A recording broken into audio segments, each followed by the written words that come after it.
അമ്മ. Hi, good morning. Good morning. എല്ലാവർക്കും ഒരാൾക്ക് കിട്ടാണ്ടിരിക്കരുതെന്ന് പ്രത്യേക ഉദ്ദേശം കൊണ്ടായിരിക്കും വിരൽ കൊണ്ട് ഇങ്ങനെ എല്ലാവർക്കും ഉമ്മ ഇങ്ങനെ കാണിക്കുന്നത് അല്ലമ്മ. വരും വരും വരും. എന്നെ വിരൽ ചൂണ്ടിട്ടാണ് നമുക്ക് അങ്ങനെ വരുന്നത്.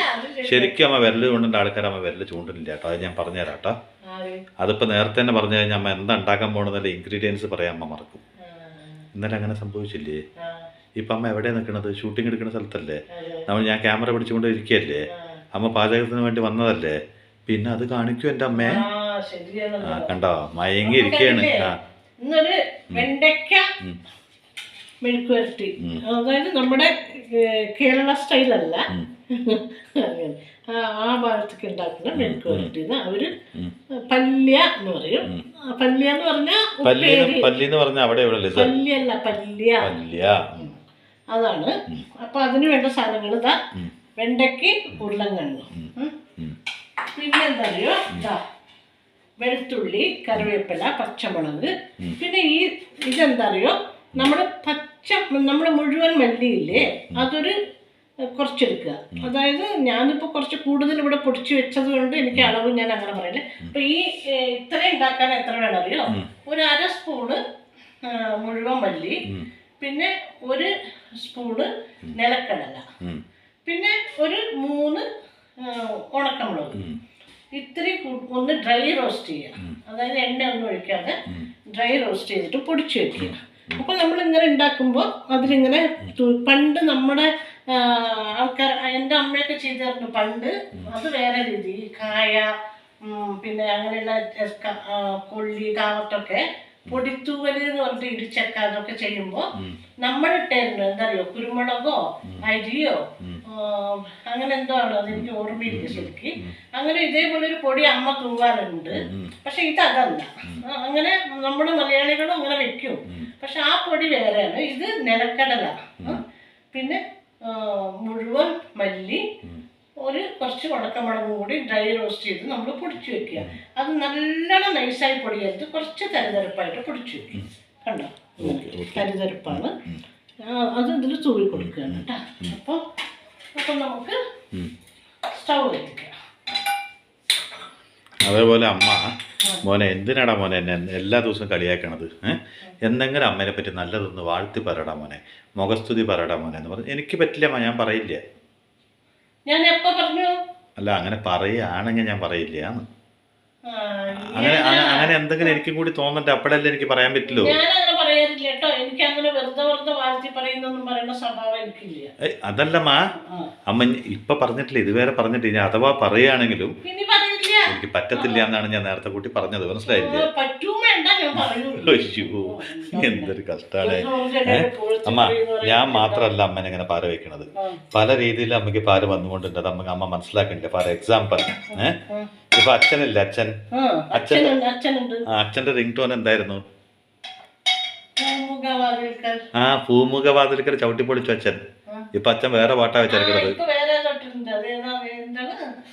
സന്ധ്യക്കെന്തിന്. എന്താ അറിയാ എന്റെ അർത്ഥം? ആദ്യം ഈ പൂമുഖവാതിൽക്കട കിട്ടില്ലേ, അപ്പൊ അമ്മ ഇടയ്ക്കിടയ്ക്ക് പിടിച്ചിട്ട് അച്ഛൻ പുറത്തു പോയി കഴിഞ്ഞാൽ ഇപ്പൊ എവിടെയാണ് മോനേട്ടാ ചോദിക്കും. അപ്പൊ മോനേട്ട ഇങ്ങനെ വാക്കിങ്ങിന് പോകുമ്പോ എവിടെയൊക്കെ നിൽക്കുന്നുണ്ടാവും. അപ്പൊ പറയും, മോനേട്ടാ അവിടെ ചൂട് പരിപ്പ് വട ഉണ്ട് കേട്ടോ, അത് മേടിച്ചിട്ട് കിട്ടാ മോനേട്ടാ പറയും. പപ്സ് ഉണ്ട് മേടിച്ചിട്ട് കിട്ടാ പറയും. കേക്ക് ഇല്ല, നുണ പറയില്ല. കേക്കോ, ഒന്ന് പറയുമ്പോ നമ്മളൊന്ന് ഒരു പ്ലസ് പോയിന്റ് വെക്കണല്ലോ. ഒന്ന് എന്തായാലും നമ്മൾ എവിടെ നിൽക്കാൻ പോയി അപ്പൊ ആദ്യോട്ടിന്റെ ആവത് വരെ എത്തി പറയും.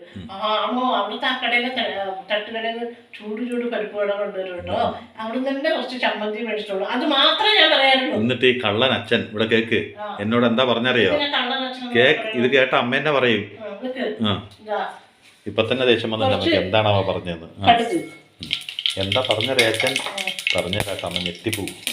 അമ്മ വിചാരിക്കുന്ന പോലെ അല്ലമ്മ, ഞെട്ടിപ്പോവും. എന്താ പറഞ്ഞറിയോ? ഇത് തന്നെ വേണം, ഇടാണ്ട് പറ്റില്ല. അപ്പോ അച്ഛൻ പറയാണ്, ആദ്യത്തെ പാട്ട് വെച്ചപ്പോ, ആ പൂമുഖ വാതിൽക്കൽ വെച്ചപ്പോ ഏത് നേരം ഈ പാട്ട് കേൾക്കാൻ വേണ്ടി അവിടെ തന്നെ വിളിച്ചിട്ട് എവിടെയാണ് നിൽക്കുന്നത്, ആരുടെ ഒപ്പാണ് നിൽക്കുന്നത് ഒന്നും നോക്കില്ല.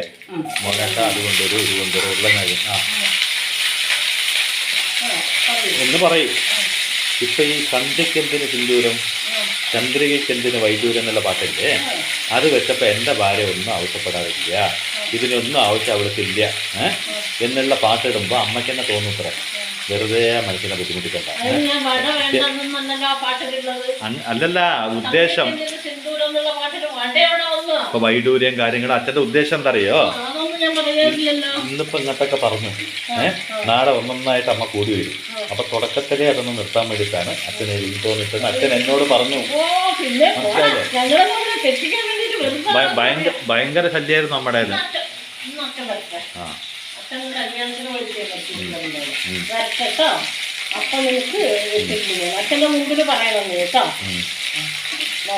എന്റെ റിംഗ് ടൂണ് കേട്ടിട്ട് എന്റെ കൂട്ടുകാരന്മാർ മുഴുവനും എന്നെ കൊല്ലാക്കൊല ചെയ്യും. ഏത് വെച്ച് അതെന്താറിയോ, ഞാനിവന് ഒരു ദിവസം ഫോണ് കണ്ണടിച്ചിട്ടുണ്ടായിരുന്നു, ഏതോ ഒരു ഫോൺ അച്ഛൻ്റെ ഉണ്ടോ, അപ്പൊ ഫോണ് നിങ്ങളിങ്ങനെ അതൊന്നും എടുക്കടാന്ന് പറഞ്ഞു. ഇവനും അതിനുണ്ട് റിംഗ് ടോൺ ആക്കിയിരിക്കുന്നു. അത് ഞാൻ റെക്കോർഡ് ചെയ്ത് വെച്ചു, അത് റിംഗ് ടോൺ ആക്കി. എവിടെയെങ്കിലും പോയി കഴിഞ്ഞാൽ അമ്മയുടെ ഫോൺ വന്ന് അപ്പ കൂട്ടുകാരന്മാർ പറയും എൻ്റെ അമ്മയുടെ നിലവിളി തുടങ്ങിയത്. എവിടെയാടാ നീ ആ ഫോണൊന്നും എടുക്കടാന്ന് പറഞ്ഞില്ലേ, അതന്നെയാണ് എൻ്റെ റിംഗ് ടോൺ. എടാ രഞ്ജു, അത് വരും അല്ല വരും രഞ്ജു എന്നല്ല, എടാ രഞ്ജു എന്ന് മനസ്സിലായില്ലേ, അത് ഞാൻ കുറെ പ്രാവശ്യം ഞാൻ രഞ്ജു രഞ്ജു എന്ന് വിളിച്ചപ്പോ കേട്ടില്ല. അപ്പൊ എടാ രഞ്ജു ആ ഫോണൊന്നും എടുക്കടാന്ന് പറഞ്ഞു. അത് ഇത്ര സ്മൂത്ത് ആയിട്ടല്ല, ഭയങ്കര ഉറക്കെ. ആ ഉറക്കെ പറഞ്ഞാൽ ഞാൻ റിംഗ് ടോൺ ആക്കി വെച്ചപ്പോൾ എവിടെ ഏത് മുക്കിനുണ്ടെങ്കിൽ നമ്മുടെ ഫോൺ വന്ന് എനിക്കും അറിയും. നീ എത്ര തിരക്കിന് ചന്തേനുള്ളിൽ നിൽക്കുകയാണെങ്കിലും അമ്മയുടെ ഫോൺ വന്നെന്ന് എനിക്ക് മനസ്സിലായില്ലേ. തിരക്ക് പിടിച്ചൊരു മാർക്കറ്റിലാണ് നിൽക്കണമെന്ന് വെച്ചോ, അവിടെ ആകെ ബഹളമാണ്. പക്ഷെ ആ റിംഗ് ടോൺ എനിക്ക് അപ്പൊ ഒന്ന് ആലോചിച്ച് നോക്കണം, എത്ര സ്നേഹമുണ്ട് അമ്മയോട് എനിക്ക്. അല്ല എത്ര സ്നേഹം അമ്മയോട് എനിക്കുണ്ട്.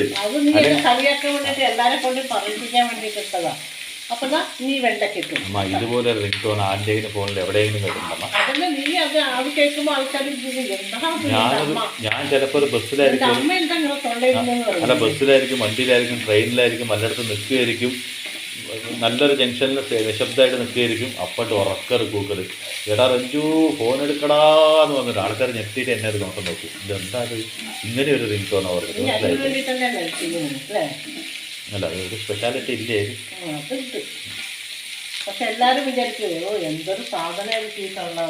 ഞാൻ അങ്ങനെ തന്നെ എല്ലാവരും പറയണത്, എൻ്റെ അമ്മ ഭയങ്കരയാണല്ലേ, എന്താ അത് ഫോൺ എടുക്കുന്ന എത്ര റഫായിട്ട് പറയുകയാണെങ്കിൽ, ഇത്ര ഒച്ചത്തിൽ ഫോൺ എടുക്കുന്ന പറയുകയാണെങ്കിൽ എന്ത് ഒച്ചത്തിലായിരിക്കും നിന്നോട് സംസാരിക്കുകയാണ്. കണ്ടാ തോന്നില്ല കേട്ടോ, ആരും പറയില്ല. അങ്ങനെ അമ്മ പ്രസിദ്ധി നേടിയില്ല അമ്മ. പക്ഷെ ഒന്നുണ്ട് കേട്ടോ, അമ്മ വിളിക്കുമ്പോൾ മാത്രം അങ്ങനെ വെച്ചാൽ പോരായിരുന്നില്ല, ഇത് എല്ലാവരും വിളിക്കുമ്പോൾ അതന്നെ വരുന്നത്, അതാണ് പ്രശ്നം. അപ്പോൾ നമുക്ക് ഇതിലേക്ക് ഉപ്പിട്ട് കൊടുക്കാം കേട്ടോ. ഉപ്പിട്ട് അതുകൊണ്ട് ഇളക്കിയിട്ട് ഇത് അടച്ച് വെക്കരുത്, വെള്ളം ആവരുത്, ഇതിലെന്നെ കിടന്നിങ്ങനെ വാടി വേണം. എന്താ കോമ്പിനേഷൻ, ആ വെണ്ടക്കയുടെ നിറവും ആ ഉരുളക്കിഴങ്ങിയുടെ നിറം കൂടി പണ്ടത്തെ ജയന്റെ ഡ്രസ്സ് പോലെ. പണ്ടത്തെ ജയന് MGR ഒക്കെ ഇടുന്ന ആ പാൻറ് ഷർട്ടിന്റെ അതേ മാച്ചിങ്. ഇനിയൊരു ചുവന്ന മുളകും കൂടി ആയിട്ടുണ്ടെങ്കിൽ ചുവന്നൊരു ഷൂ സൂപ്പറായിരുന്നു. പഴുത്ത പച്ചമുളക് ഉണ്ടോ? ഉണ്ടെങ്കിൽ അതും കൂടി ഇടായിരുന്നു. എന്നാ മഞ്ഞ ഷർട്ടും പച്ച പാൻറ്റും ചുവന്ന ഷൂ. ഇപ്പോൾ പൊതുവെ ഒരു സംസാരമുണ്ട്, എന്താ അറിയാം, സംസാരം എന്ന് പറഞ്ഞാൽ തമിഴിലെ സംസാരമല്ല, മലയാളത്തിലെ സംസാരമാണ് കേട്ടോ, തെറ്റിദ്ധരിക്കരുത്. അല്ല സംസാരം എന്ന് പറഞ്ഞാൽ അവരുടെ കുടുംബം എന്നാണ് തമിഴ്നാട്ടിൽ, അതല്ല ഞാൻ ഉദ്ദേശിച്ചത്. പൊതുവെ ഒരു സംസാരമുണ്ട് സംസാരത്തിനെ പറ്റി. പൊതുവെ ഒരു പൊതുവെ ഒരു സംസാരമുണ്ട് വാക്കുകൾ മലയാളത്തിൽ സംസാരത്തിനെ പറ്റി, കുടുംബത്തെ പറ്റി എന്ന് വെച്ചാൽ ഇന്നത്തെ ന്യൂ ജെൻ എന്ന് പറയണത്, ന്യൂ ജനറേഷൻകാർ എന്നും പറയണത്, പഴയ കാലത്ത് നിങ്ങൾക്കൊക്കെ സ്നേഹിക്കാൻ പറ്റുമോ, നിങ്ങളൊക്കെ സ്നേഹിച്ചിട്ടുണ്ടോ, സ്നേഹം എന്താണെന്ന് നിങ്ങൾക്കറിയോ, ഞങ്ങളെ പോലെ പ്രകടിപ്പിക്കാൻ പറ്റുമോ. ഫോർ എക്സാമ്പിൾ, ഞാൻ ചായ വെക്കുകയാണെങ്കിൽ നീ പാത്രം കഴുകും, അതുപോലെ ഞാനൊരു ദിവസം ഇത് ചെയ്താൽ നീ ഒരു ദിവസം അത് ചെയ്യണം പറഞ്ഞ പോലെ എല്ലാവരും അഡ്ജസ്റ്റ്മെൻറ്റിലോട് കൂടി അങ്ങനെ പോവുക. അതേപോലെ തേനെ പൊന്നെ മാനെ എന്ന് വിളിക്കുക, പബ്ലിക്കിലായാലും എവിടെയാണെങ്കിലും എത്ര ആൾക്കാരുടെ ഇടയിലാണെങ്കിലും അങ്ങനെ തന്നെ പരസ്പരം വിളിക്കുക. അതൊക്കെ കാണുമ്പോൾ ആൾക്കാർക്ക് അന്തം വിട്ട് പോകും, എന്താണ് ഇത് എത്രയാണ് ഇവർക്ക് സ്നേഹം എന്ന് തോന്നുന്നു, ഇങ്ങനെയൊക്കെ നിങ്ങൾ അന്ന് പ്രകടിപ്പിച്ചിട്ടുണ്ടോ? നിങ്ങളുടെ കാലഘട്ടത്തിൽ ഡി നീ എവിടെയാ ഇങ്ങനെ ഒരു വിളി, അല്ലെങ്കിൽ എന്താണെന്ന് നിങ്ങൾ ഇങ്ങനെ ഒരു വിളി, അല്ലെങ്കിൽ ഏട്ടാന്നൊരു വിളി, ഇങ്ങനെ അല്ലാണ്ട് പൊന്നെ മാനെ തേനെ അങ്ങനെ പല പല രീതിയിൽ ഇന്ന് വിളിക്കുമ്പോഴൊന്നും വിളിക്കില്ല. അപ്പോൾ ഏത് കല്യാണ വീട്ടിലാണെങ്കിലും ചന്തയിലാണെങ്കിലും പരസ്പരം അവർ അങ്ങനെ വിളിക്കുള്ളൂ. അതുകൊണ്ട് അന്ന് സ്നേഹം പ്രകടിപ്പിക്കുന്നുണ്ടായിരുന്നില്ല, ഇന്ന് മൊത്തത്തിൽ സ്നേഹം പ്രകടിപ്പിക്കുകയാണ്. അന്നുള്ള ഒരു ജനറേഷൻ എന്ന് വെച്ചാൽ 90 കിഡ്സിനടക്കം ഇത് പെടുത്താം. അവർക്കൊന്നും സ്നേഹിക്കാൻ അറിയില്ല. ഇന്നുള്ള ജനറേഷന് മാത്രമാണ് സ്നേഹിക്കാൻ അറിയുള്ളൂ. അപ്പം ന്യൂ ജനറേഷനെ കൊണ്ട് പഴയ ജനറേഷനുകാർക്ക് ഒരുപാട് പഠിക്കാനുണ്ട് എന്നാണ് ഇന്നത്തെ യങ് ജനറേഷൻ അവകാശപ്പെടുന്നത്. ഇതിനെ പറ്റി എന്താണ് പറയാനുള്ളത്? ഞാൻ ഒരു ചോദ്യം അങ്ങോട്ട് ചോദിക്കട്ടെ. ഒറ്റ ചോദ്യം. ഈ ന്യൂ ജനറേഷൻ ഇപ്പൊ മാത്രം ഉണ്ടായതാണോ? ഞങ്ങളുടെ കാലത്ത് ന്യൂ ജനറേഷൻ ഇല്ലേ? എന്റെ അച്ഛന്റെ അമ്മയുടെയും കാലത്ത് ന്യൂ ജനറേഷൻ ഇല്ലേ? Point two B noted. എന്റെ മുത്തശ്ശന്മാരുടെ കാലത്ത് ന്യൂ ജനറേഷൻ. ഈ ന്യൂ ജനറേഷൻ എന്ന് പറയുന്നത് ഇന്നോ ഇന്നലെ ഉണ്ടായതല്ല. യഥാർത്ഥമായിട്ട് കടലിന്റെ അല പോലെ, കടലിന്റെ അല നിൽക്കുമോ? നിൽക്കില്ല. അതുപോലെ തന്നെ ന്യൂ ജനറേഷൻ വന്നുകൊണ്ടേ ഉണ്ടാവും. ഇന്നിപ്പോൾ 2025 മുതൽ വേണമെങ്കിൽ 30 പേരുള്ള ന്യൂ ജനറേഷനാണ് നിങ്ങൾ കരുതുകയാണെങ്കിൽ 31 മുതൽ വേറെ ആയിരിക്കും ന്യൂ ജനറേഷൻ. അതല്ലേ ഉദ്ദേശിച്ചത്? Okay, accepted. അപ്പോ ഇനി 10 വർഷം കഴിഞ്ഞ ഈ ഇതായിരിക്കും, അപ്പൊ വേറൊരു ന്യൂ ജനറേഷൻ ആയിരിക്കും. ആവൂല്ലേ? ആവുമല്ലോ. ഈ ന്യൂ ജനറേഷൻ എന്ന് പറയുന്നതൊന്നും വലിയ കാര്യമില്ല. പക്ഷേ നമ്മള് ഇപ്പൊ പറയുന്നില്ലേ മമാനെ തേനെ പൊന്നേന്നൊക്കെ വിളിച്ച് പബ്ലിക്കില്. ഞാൻ ചോദിക്കണത് ഇന്നത്തെ പോലത്തെ സ്നേഹപ്രകടനം അന്ന് ഉണ്ടായിരുന്നോ? ഇല്ല, അന്ന് ഇന്നത്തെ പോലത്തെ പ്രകടനം ആയിരുന്നില്ല. പക്ഷെ അന്ന് ആ പ്രകടനങ്ങൾ ഇല്ലെങ്കിലും കൂടി പരസ്പരം ഒരു മ്യൂച്വൽ അണ്ടർസ്റ്റാൻഡിങ് ഉണ്ടായിരുന്നു. എങ്ങനെയെന്ന് പറഞ്ഞാൽ അവര് മാനയെ തേനെ അങ്ങനെ ഒന്നും വിളിക്കില്ല. 10 ആള് കൂടി നിൽക്കണോടത്ത് അവരാ സ്നേഹ പ്രകടനം നടത്താനും ഇല്ല. പണ്ട് എൻ്റെ അച്ഛൻ്റെ അമ്മയുടെ കാലം തൊട്ടും ഞങ്ങളുടെ കാലം തൊട്ടും ഒക്കെ അങ്ങനെ തന്നെയാണ്. പക്ഷേ ഏതൊരു ഭാര്യ ഭർത്താവാണെങ്കിലും അവർ 4 ചുവരുകൾക്കുള്ളിൽ പൊന്നേന്നോ മാനേന്നോ തേനേന്നോ ഒക്കെ വിളിക്കുന്നുണ്ടാവും. അതിപ്പോൾ നിങ്ങളൊക്കെ ഒന്നും കേൾപ്പിക്കണം എന്നുള്ള ഒരു ആവശ്യമില്ല. അത് അവരുടെ സ്വകാര്യതയാണ്. ഇത് എനിക്കിട്ടൊരു താങ്ങാണ്, ഞാനല്ല, പൊതുവേ ചോദ്യമാണ്. ഇതും കൂടി ഇഷ്ടമാണ്. ഇത് അപ്പൊ കാര്യമായിട്ട് എനിക്ക് പറയാനുണ്ട്. ഇങ്ങനെയൊക്കെ ചോദിക്കുമ്പോൾ എനിക്ക് ദേഷ്യം വരും. എനിക്ക് എന്തെങ്കിലുമൊക്കെ പറയാം. ഇത് ഒരു ന്യൂ ജനറേഷന്റെ ചോദ്യമാണ്. ഈ പൊടി ഇങ്ങനെ ഇട്ട് കൊടുക്കാം. അപ്പൊ അത് മൊത്തത്തിൽ എന്റെ ചോദ്യമല്ല, ഞാൻ ചോദിക്കുന്ന ചോദ്യം അവർക്ക് വേണ്ടിയിട്ടുള്ള ചോദ്യമാണ്. എന്ന് വെച്ചാൽ പലയിടങ്ങളിലും നമ്മൾ കേൾക്കാൻ ഇടവരാറുണ്ട്. അറിയോ, അന്നത്തെ കാലത്തെ ആൾക്കാർക്ക് എൻ്റെ അച്ഛനും അമ്മയ്ക്കൊന്നും ജീവിക്കാൻ അറിഞ്ഞില്ല, ഇതുപോലെയാണ് ജീവിക്കേണ്ടത്, ഇങ്ങനെയാണ് ഭാര്യയെ സ്നേഹിക്കേണ്ടത്, ഇങ്ങനെയാണ് ഭർത്താവിനെ സ്നേഹിക്കേണ്ടത്, ഇതുപോലെ പ്രകടിപ്പിച്ച് സ്നേഹിക്കാൻ പറ്റാതെ നിങ്ങളൊക്കെ എന്ത് സ്നേഹമാണ് കാഴ്ചവെക്കുന്നത്, ഞങ്ങളെ പോലെ ലൈഫ് നിങ്ങൾ എൻജോയ് ചെയ്തിട്ടുണ്ടോ, നിങ്ങൾക്ക് ലൈഫ് എന്താണെന്ന് അറിയോ, ഇങ്ങനെയാണ് ലൈഫ് ജീവിക്കേണ്ടത്, വെറുതെ കുറെ വർഷം ജീവിച്ചു, 25, 30, 40, 50 വർഷമൊക്കെ ജീവിച്ചു എന്ന് പറഞ്ഞിട്ട് വെറുതെ പേരിന് ജീവിച്ചു എന്നല്ലാതെ അച്ഛനെ നിങ്ങൾക്കോ ഇതിലെന്നെ ഒരു ചോദ്യം ഈ ചോദ്യത്തിൽ തന്നെ 30, 40 വർഷം നിങ്ങൾ ജീവിച്ചു എന്നല്ലാതെ നിങ്ങൾക്ക് ഇതില് വേറെന്തെങ്കിലും അർത്ഥമുണ്ടോ? ഈ ചോദ്യത്തിൽ തന്നെ ഉണ്ട്. ഇത്രയും വർഷം ജീവിച്ചില്ലേ, അത് തന്നെയാണ് അവരുടെ മഹത്വം. മനസ്സിലായോ? അപ്പൊ ഇതൊന്ന് 5 മിനിറ്റ് അടച്ചു വെച്ച് കഴിഞ്ഞാൽ അതിന്റെ പരിപാടി കഴിഞ്ഞു.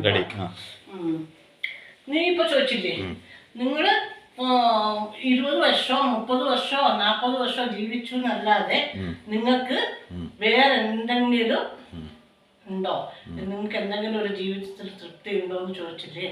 ആ ചോദ്യത്തിൽ തന്നെ ഉത്തരമുണ്ട്. ഈ 30, 40 വർഷം ജീവിച്ചില്ലേ, അത് വെറുതെ ആണോ?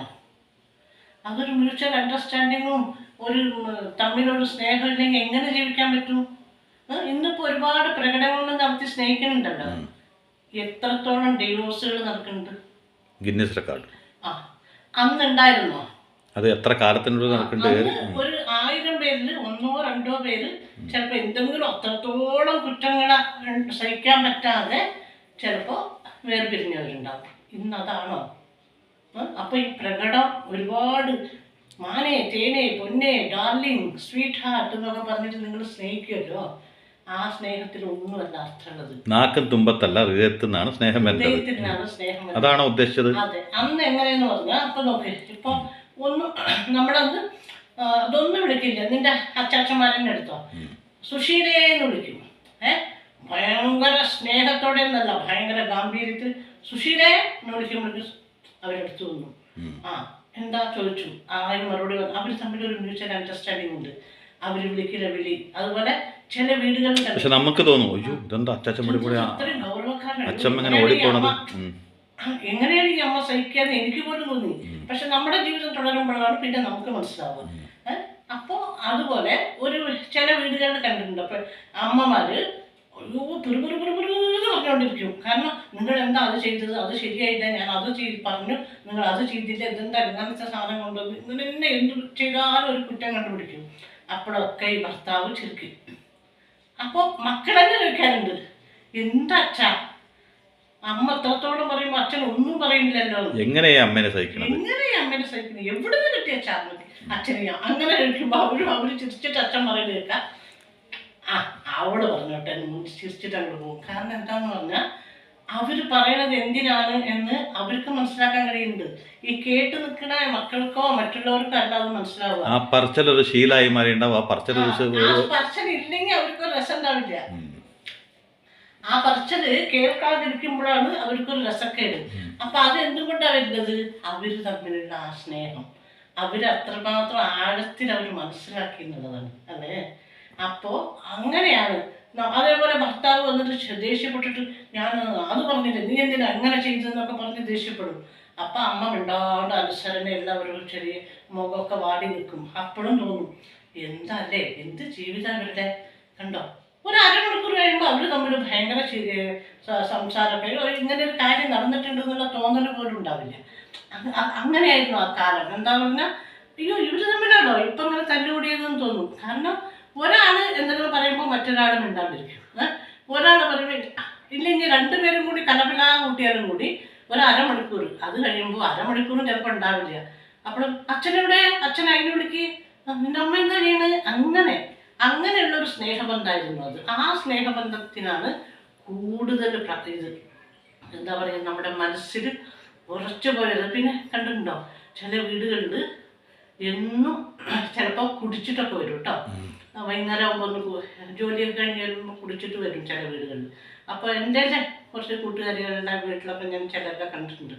അപ്പോൾ അടുത്തടുത്ത് ഞങ്ങൾ അന്നൊക്കെ ഇങ്ങനെ കുറേ വീടുകളാണ്. അപ്പോൾ ഇവർ പിരിവൂർ പറയും, എന്ത് പറഞ്ഞാലും കേൾക്കില്ല, സന്ധ്യ ആയാൽ കുടിച്ചിട്ട് വരും എന്നൊക്കെ പറഞ്ഞ് വഴക്കൂടും. പക്ഷെ അവർ തമ്മിൽ പിറ്റേ ദിവസം രാവിലെ ചിരിയും കളിയൊക്കെ ആയിട്ട് ഭയങ്കര രസത്തിലായിരിക്കും അവർ.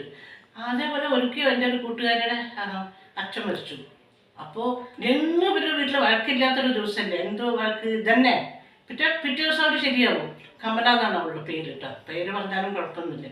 അപ്പോൾ മരിച്ചപ്പോൾ ആ അമ്മ എല്ലാ കാര്യങ്ങളൊക്കെ കഴിഞ്ഞതിൻ്റെ ശേഷം ആ ഫോട്ടോ നോക്കിയിട്ട് ഞാൻ കണ്ടിട്ടുണ്ട്, എന്നെ വിട്ടു പോയില്ലേ, എന്നെ അനാഥയാക്കി പോയില്ലേ, നല്ല കാര്യമാണോ നിങ്ങൾ ചെയ്തത്, എന്നെ അങ്ങനെ തനിച്ചാക്കി പോവാൻ നിങ്ങൾക്ക് എങ്ങനെ മനസ്സ് വന്നു എന്ന് പറഞ്ഞ് കരയുണ്ട്. അപ്പം അവരുടെ മനസ്സിൻ്റെ ഉള്ളിൽ ആ ഭർത്താവിനോടുള്ള സ്നേഹം അത്രയ്ക്ക് വേണമെങ്കിൽ അവർക്കും അതുപോലെ ഒരു കരുതലുകൾ കിട്ടിയിട്ടുണ്ടാവും അല്ലേ.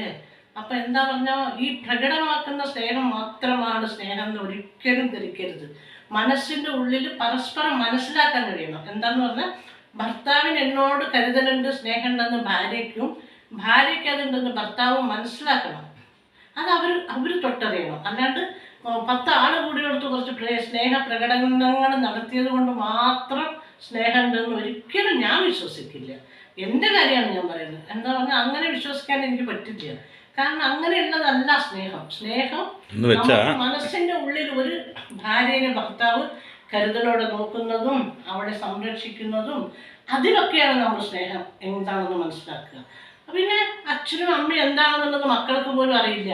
ഇവരെന്താ ഇങ്ങനെയെന്ന് തോന്നും ചില മക്കൾക്ക്. പക്ഷെ അവർ തമ്മിലൊരു മ്യൂച്വൽ അണ്ടർസ്റ്റാൻഡിങ് ഉണ്ട് എന്നുള്ളത് ഈ മക്കൾക്ക് പോലും അറിയില്ല. ഇതുകൊണ്ടൊക്കെ ശരിക്കും മനസ്സിലാവണം എന്താന്ന് പറഞ്ഞാൽ, കാണുന്ന കണ്ണുകൾക്ക് പ്രകടിപ്പിക്കാനുള്ളതല്ല സ്നേഹം, ചിരിക്കുന്ന ചുണ്ടുകൾക്കും സ്നേഹിക്കുന്ന മനസ്സുകൾക്കും സമർപ്പിക്കാനുള്ളതാണ് അല്ലേ. അതാണ് യഥാർത്ഥ സ്നേഹം എന്ന് വെച്ചാൽ ഒരുപാട് പഞ്ചാര വർത്താനം ഭയം കൊണ്ട് പറഞ്ഞത് കൊണ്ടോ ആൾക്കാരുടെ മുമ്പത്ത് പ്രകടിപ്പിക്കാൻ വേണ്ടി കൊണ്ടു നടന്നത് കൊണ്ടോ പറഞ്ഞത് കൊണ്ടോ ഒന്നും സ്നേഹം വരില്ല. കുറേ സമ്മാനങ്ങൾ മേടിച്ചു തന്നതുകൊണ്ടും പിടിച്ചു വാങ്ങിയത് കൊണ്ടും വരുന്നതല്ല സ്നേഹം, അല്ലേ? അറിഞ്ഞ് നൽകുമ്പോഴാണ് സമ്മാനമാവുക, ആണോ അല്ലേ? അപ്പം നമ്മുടെ ഒരു ഇഷ്ടത്തിൻ്റെ ഒരു സാധനം അമ്മ ചോദിക്കാണ്ട് തന്നെ നിർബന്ധമായ അമ്മേനെ കൊണ്ട് വാ നിനക്കിത് വേണമെന്ന് പറഞ്ഞ് മേടിച്ചു തരുന്ന ഭർത്താവിന് ആണോ അമ്മയ്ക്ക് ഇഷ്ടം?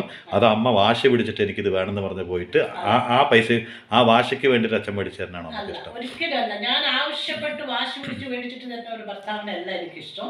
എൻ്റെ ഭാര്യയ്ക്ക് ഇത് ഇഷ്ടമാണ്. ഞാൻ അവളറിയാതെ സസ്പെൻസിൽ അവൾക്ക് കൊണ്ടുപോയി കൊടുക്കട്ടെ.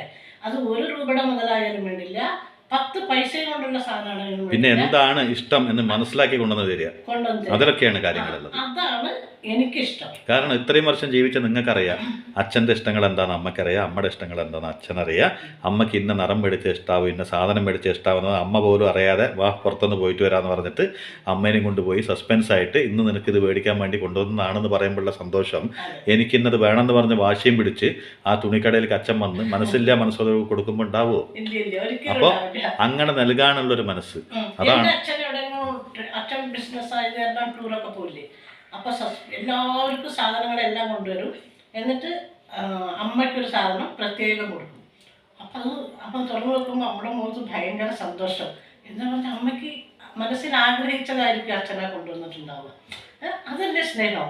അല്ലാണ്ട് അങ്ങനെയാണ്, അങ്ങനെ ഞങ്ങൾ കണ്ടിട്ടുണ്ട്. പിന്നെ നിങ്ങളുടെ അച്ഛൻ്റെ ഒരു കാര്യം കൂടി പറയാനുണ്ട്, സമ്പാദിക്കുന്ന കാശ് മുഴുവനും കൊണ്ടുവന്ന് കൊടുക്കും, പക്ഷേ അതിൽ നീ എത്ര ചിലവാക്കിയെന്ന് ഒരു ദിവസം പോലും ചോദിച്ചിട്ടില്ല, അത് എന്തുകൊണ്ട് ചിലവായെന്ന് ചോദിച്ചിട്ടില്ല. കാരണം അവർക്കത് അറിയാം, കാരണം ചിലവാക്കിയിട്ടുണ്ടെങ്കിൽ അത് ഇന്ന കാര്യത്തിനായിരിക്കും, വ്യക്തമായിട്ടൊന്നും പോയിട്ടുണ്ടാവില്ല. ആ വിശ്വാസമാണ് ഏറ്റവും വലിയ വിശ്വാസം. എന്നിട്ടൊരു കാര്യം പറയും, എന്തെന്നെ പുറുപുറു പറഞ്ഞാലും എത്ര തന്നെ നമ്മുടെ പിന്നാലെ നടന്ന് സ്വൈരം കെടുത്തിയാലും വീട്ടിലെ മഹാലക്ഷ്മിയാണ് ഭാര്യ എന്ന് പറഞ്ഞതിന് പ്രവർത്തിച്ച് കാണിച്ചവരാണ്. എന്ന് വെച്ചാൽ നമ്മുടെ സമ്പാദ്യം കൊണ്ടുപോയി കൊടുക്കേണ്ടത് അവരുടെ കയ്യിലാണ്. അവരത് സുരക്ഷിതമായി വെക്കുമ്പോൾ അത് ഇരട്ടിക്കും. അതിൻ്റെ പകരം നമ്മുടെ കീശയിൽ വെച്ച് നടന്നാൽ അതൊരിക്കലും നമ്മുടെ കയ്യിൽ നിൽക്കില്ല. എന്താ ചെയ്യുക, കാശ് കയ്യിൽ വെക്കും, എന്നിട്ട് ഭാര്യ കെഞ്ചി ചോദിക്കണം, എനിക്ക് ഇന്നതിന് കാശ് വേണം. അതിലല്ല, അതേ ആ സമ്പാദ്യം കൊണ്ടുപോയി കൊടുക്കുക, പുറത്ത് പോകുന്ന സമയത്ത് കുറച്ച് കാശ് മേടിച്ചോണ്ട് പോവുക, ബാക്കി പൈസ ആ കുടുംബത്തിലേക്ക് അവർ എന്തോ ചെയ്തോട്ടെ എന്നുള്ള രീതിയിൽ. അങ്ങനെയാണ് എൻ്റെ അച്ഛൻ. അതുപോലെ നിൻ്റെ അച്ഛൻ്റെ അച്ഛനും അമ്മയും, അമ്മ മത്സ്യമാംസാദികളൊന്നും കഴിക്കില്ല, പക്ഷെ അച്ഛനത് നിർബന്ധമാണ്. അമ്മ കഴിക്കാത്തത് കൊണ്ട് അച്ഛൻ അമ്മയെ കൊണ്ട് അത് വെപ്പിക്കാറില്ല. കാരണം എന്താ പറഞ്ഞാൽ ജോലിക്കാരെങ്കിലും നിർത്തിയിട്ടാണ് വെപ്പിക്കുക. പക്ഷെ അമ്മ എന്ത് ചെയ്യാറില്ല, ഞാൻ കഴിച്ചില്ലെങ്കിലും എൻ്റെ ഭർത്താവ് അത് കഴിക്കുമല്ലോ എന്ന് പറഞ്ഞിട്ട് അതിനോട് യാതൊരു എന്താ പറയുക, ഈ കഴിക്കാത്ത സാധനത്തിനെ കാണുമ്പോൾ ഒരു വെറുപ്പുണ്ടാവില്ലേ, അങ്ങനെ ഒന്നും കാട്ടാതെ ചിലപ്പോൾ അമ്മ എന്ത് ചെയ്യുക, എപ്പോഴും ഇപ്പം അവരും ഇവരൊക്കെ വെച്ചു കൊടുക്കും, ഞാനൊന്ന് വെച്ച് നോക്കട്ടെ എന്ന് പറഞ്ഞിട്ട് ഈ കഴിക്കാത്ത ആള് അച്ഛന് വേണ്ടി വെച്ചു കൊടുക്കും. പിന്നെ അതുപോലെ ഒരു ട്രിബ്യൂട്ട് ഉണ്ട് മൂപ്പൻ്റെ. അതെന്താന്ന് പറഞ്ഞാൽ ജീവിതകാലം മുഴുവനും ഇങ്ങൊരു രസികനായിരുന്നല്ലോ, എന്ന് വെച്ചാൽ അടിച്ചു പൊളിച്ച് ജീവിക്കുന്ന ഒരു മനുഷ്യൻ അച്ചാച്ചൻ. അപ്പോൾ അങ്ങനെ അടിച്ചു പൊളിച്ച് ജീവിക്കുന്ന ഒരു മനുഷ്യങ്ങനെ ജീവിക്കുമ്പോൾ മക്കളായ എൻ്റെ അച്ഛൻ, ചെറിയച്ഛൻ എല്ലാവരും അച്ഛമ്മയോട് സ്വാഭാവികമായിട്ട് ചോദിച്ചിട്ടുണ്ട്, നിങ്ങൾക്കൊന്നത് നിർത്തിച്ചൂടെ, ഇന്നൊരു പുറപ്പെട്ട മദ്രാസിലേക്കോ ഹൈദരാബാദിലേക്കോ എവിടെയെങ്കിലും പോയിട്ട് തോന്നുമ്പോൾ തിരിച്ചു വരും, പൈസ ഒക്കെ ഒരുവിധം കഴിഞ്ഞാൽ നേരെ ഇങ്ങോട്ട് തിരിച്ചു വരാൻ. അങ്ങനെ ഒരു സ്വഭാവക്കാരനാവുമ്പോൾ അച്ഛമ്മ എന്താ പറയേണ്ടതെന്ന്, ആളൊരു സുഖജീവിയാണ്, ആളുടെ ജീവിതത്തിൻ്റെ രീതിയിൽ ആളങ്ങോട്ട് ജീവിച്ചോട്ടെ, അതിന് തടസ്സം പറയാൻ ഞാനില്ല എന്ന് പറഞ്ഞു.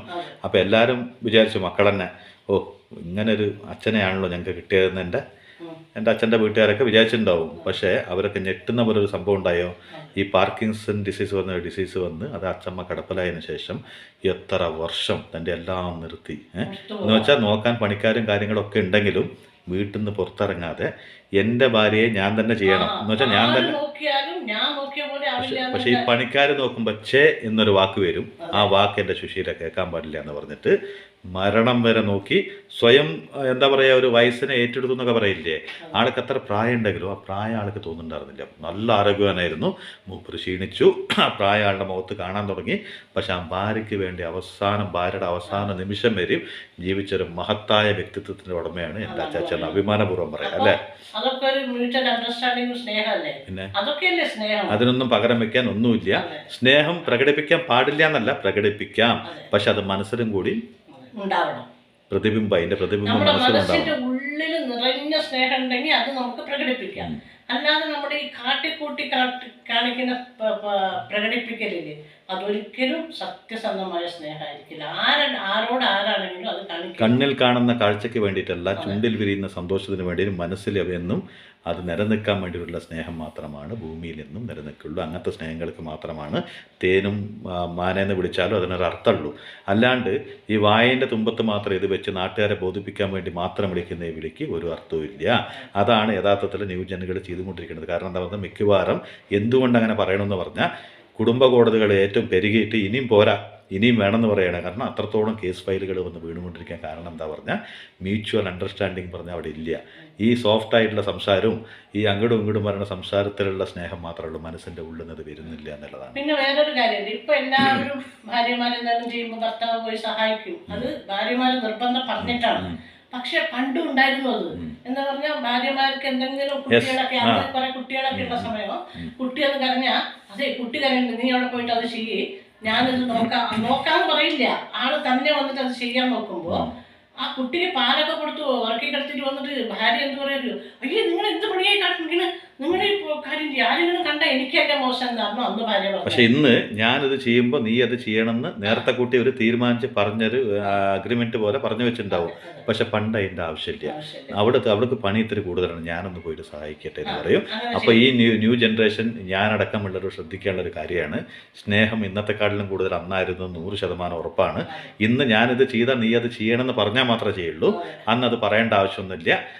നീ ഇത് ചെയ്തുകൊണ്ടിരിക്കുമ്പോൾ നിന്നെ സഹായിക്കാൻ ഞാനുണ്ടെന്ന് പറയണം. പിന്നെ ഏറ്റവും കൂടുതൽ സ്നേഹത്തിന് ഏറ്റവും കൂടുതൽ ചരിത്രങ്ങൾ എഴുതിയെടുക്കണം അന്ന് മാത്രമാണ്. അത് കഴിഞ്ഞ് എത്രയോ വർഷങ്ങൾ കഴിഞ്ഞു, ഒരു ചരിത്ര ബിംബം പോലും പ്രേമത്തിൻ്റെ പേരിൽ ഇത്രയും നൂറ്റാണ്ടുകൾ കഴിഞ്ഞിട്ട് ഒരെണ്ണം പോലും ഉണ്ടായിട്ടില്ല. അതിന് മുമ്പാണ് ഈ താജ്മഹൽ ഉണ്ടായത്. അതുപോലെ തന്നെ ജൂലിയറ്റിൻ്റെ റോമിയുടെ കഥയായാലും ഏത് ലോകത്തെ ഏത് കഥകളും ലവ് സ്റ്റോറീസൊക്കെ ആയ അന്നാണ് ചരിത്രം സൃഷ്ടിച്ചത്. ഇന്നെന്ന് പറഞ്ഞാൽ ആത്മഹത്യ ചെയ്തെന്ന് മാത്രമേ കേൾക്കുന്നുള്ളൂ, വേറെ ഒന്നും കേൾക്കുന്നില്ല.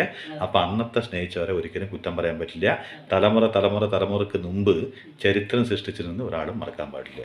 ഒരിക്കലും സ്നേഹത്തിന് വേണ്ടി ചരിത്രം സൃഷ്ടിച്ചവർ പറയുന്നുണ്ട്, ഞങ്ങളാണ് ഏറ്റവും കൂടുതൽ സ്നേഹിക്കണത്, ഞങ്ങൾ ജീവിച്ച പോലെ നിങ്ങൾ ജീവിച്ചിട്ടില്ല എന്ന് പറയുന്നുണ്ട്. അന്ന് ജീവിച്ചവന്റെ ഹിസ്റ്ററിയാണ് ഇന്ന് നിങ്ങൾ വായിച്ചുകൊണ്ടുള്ളത്, ഒരിക്കലും മറക്കരുത്. അപ്പൊ അവരിൽ നിന്നാണ് സ്നേഹം എന്താണെന്ന് മനസ്സിലായത്. അവരാണ് എന്നും സ്നേഹത്തിന് ട്രിബ്യൂട്ട് ആയിട്ടുള്ളത്. നമുക്കൊക്കെ വായം കൊണ്ട് സ്നേഹം നമ്മുടെയാണ് വരുതെന്ന് പറയാന്ന് മാത്രം. പക്ഷെ അത് പറഞ്ഞിട്ട് ഞാൻ ഈ ജനറേഷനെ കുറ്റം പറയുന്നല്ല, ഇവൻ ചോദിച്ച ചോദ്യത്തിന് പറയാണ്. ഓക്കെ, കണ്ടില്ലേ ഈ മെഴുക്ക് വരട്ടി നല്ല ടേസ്റ്റാണ് കേട്ടോ. അങ്ങനെ ഒന്ന് ഉണ്ടാക്കി നോക്കും. ഈ പൊടി ഇങ്ങനെ പൊടിച്ച് വെച്ചാൽ മതി, നമുക്ക് വേറെ ഒന്നും വേണ്ട. വറവിട്ട് ഇങ്ങനെ വെച്ച് ഈ പൊടി അത് തൂവി കൊടുക്കുക. ഓക്കെ, അപ്പോൾ ബൈ. ഒരിക്കലും